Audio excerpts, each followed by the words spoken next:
I appreciate the chance to pay respect to two guys named Brown and to thank the third for making tonight possible. First, Sherman Brown was a quiet leader in our community who had a kind word, a helping hand, and time for everyone. He changed lives by listening, by understanding many of life's problems, and using his experience to help those who often sought direction in their own lives. If any one person in our community deserves to be honored with for a lifetime of contribution, it was Sherman Brown. Second, you're right. Second, his younger brother Danny wanted desperately to see his big brother and mentor remembered forever. He worked against the odds and terminal cancer to see that this memorial became reality. It was a beautiful case of brotherly love. Unfortunately, Danny did not live long enough to see it happen. But as Vicki says, I'm sure he's watching over the ceremony today. Now, third, Columbia thanks State Representative Kip Kendrick for taking the community's desires. Those were the desires of Sherman's brother Danny, of Vicki, and the entire Brown family to the state legislature for the approval of this memorial in an area where the Brown kids grew up in an era before there was even a Providence Road or an Interstate Highway 70. So thank you, Kip, once again. A round of applause for Kip. And now we'll hear from the voice of God.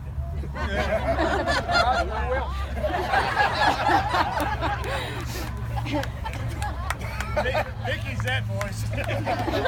Thank you, Bill. Thank you, Vicki.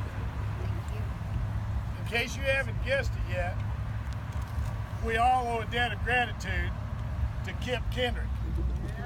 It may seem easy, but it wasn't. First, you had to have somebody that grasped and understood what Sherman meant to our community to want to go in and try to affect something like this. And Kip didn't hesitate. He plowed straight ahead. He got it accomplished without fanfare, all atypical things for most politicians, and did a great job. So Kip, for all of us who love Sherman Brown, thank you very much.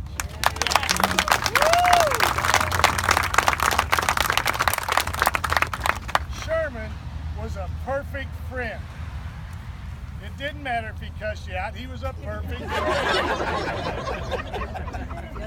And the Sherman Brown that I knew moved people. He absolutely moved people. I knew him on the basketball court first.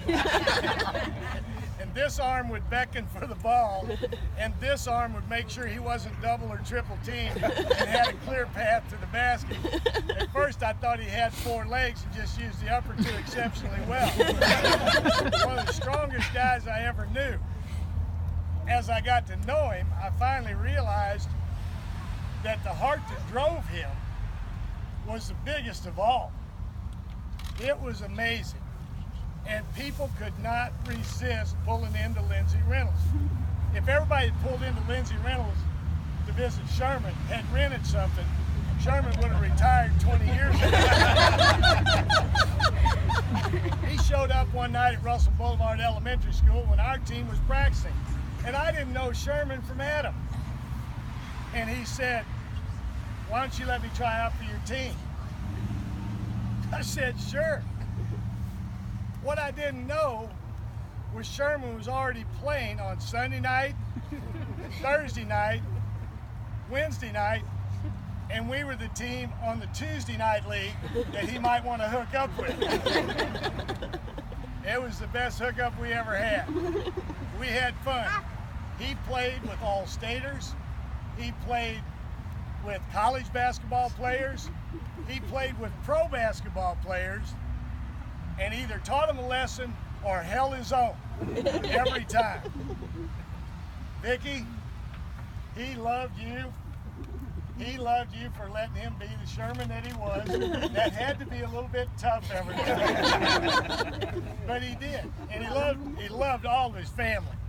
Amen. He had several families, didn't he? Athletics, the real family, the Lindsay family especially. What a thing to surround yourself with.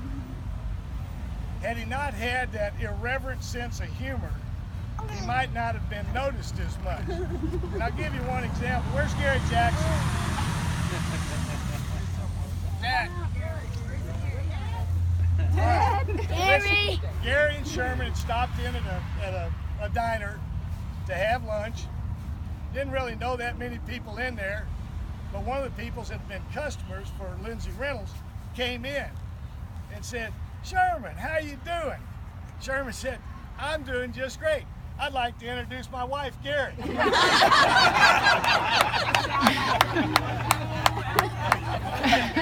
why he's not up here.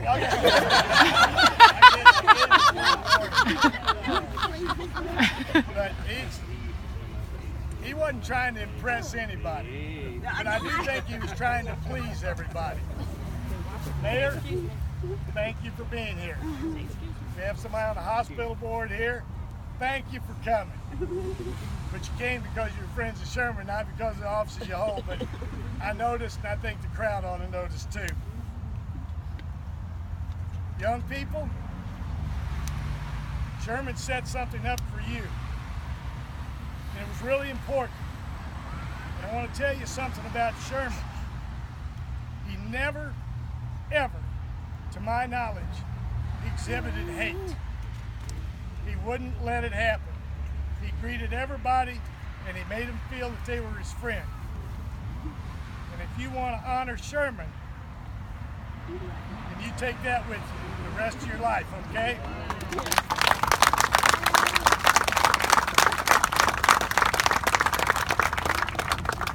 I only have one more comment. Bill, would you hold those, please? I'll send you a bill for it. Yeah. I've been fined before for being out of uniform. Well, you're not going to get me tonight.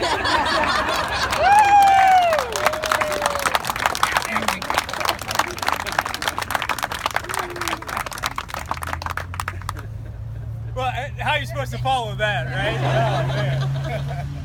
If I'd have known the order, I'd have made sure I'd gone before Governor Wilson. I thank you, everyone, for being here tonight. I wasn't expecting such a large crowd, but that's silly of me to think that there'd be any fewer people here that, to honor Sherman and his family. I want to thank Mayor Treese for bringing Bill Clark's article to my attention, and that was Danny's wish. Mayor Treese brought it to my attention one day in Jefferson City. He said, "Hey, have you seen Bill's article yet on renaming part of Providence Road after Sherman?" I said, "I haven't." Went immediately back into the office, read it, and then got on the phone with Danny. And you know, Danny wasn't well at that time. He was very ill, but it was just touching. It moved me to see how much he wanted this done for his brother. And it became obvious to me as I moved the bill forward. And probably the most touching piece of this whole thing, what I have appreciated most about filing the bill, getting it moving, getting it passed, and being here today, is all the letters, the phone calls, the emails that I received, not thanking me. It wasn't about that, but it was about people reaching out to me and sharing their stories about how Sherman touched their lives, or sharing a funny story. You know, whether it's Officer Lenger here, Scott Lenger, reaching out to me and sharing, saying how much of a mentor Sherman was to him, or any number of you who contacted me. It reaffirmed what I do in Jefferson City. It's a struggle down there sometimes, but it reaffirmed why I do it. You know, we do it for the community. We do it to make this place better for everyone, and Sherman always did that.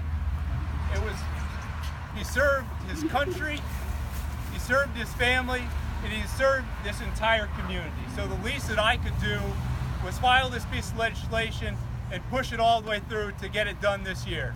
And it broke my heart that I wasn't able to get it done while Danny was still around here with us. But I promised him, I made him a promise that we'd get it done this year, and I know that he's grateful, and I'm just grateful for everybody that's here today, and for the opportunity to get to meet the family, know the family as much as I have, and to work with every one of you here. It means a lot to me, and I know it means a lot to them. So let's honor Sherman one last time tonight, and let's get this sign unveiled. So thanks again.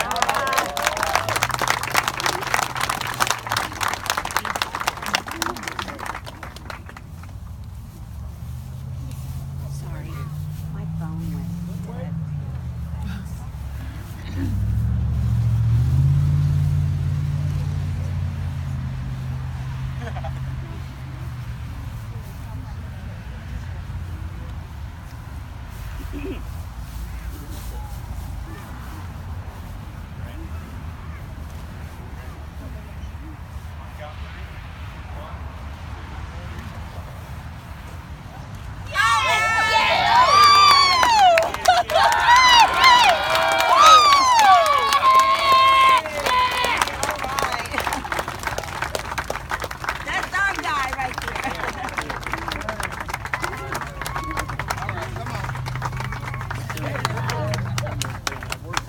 Can we all do that?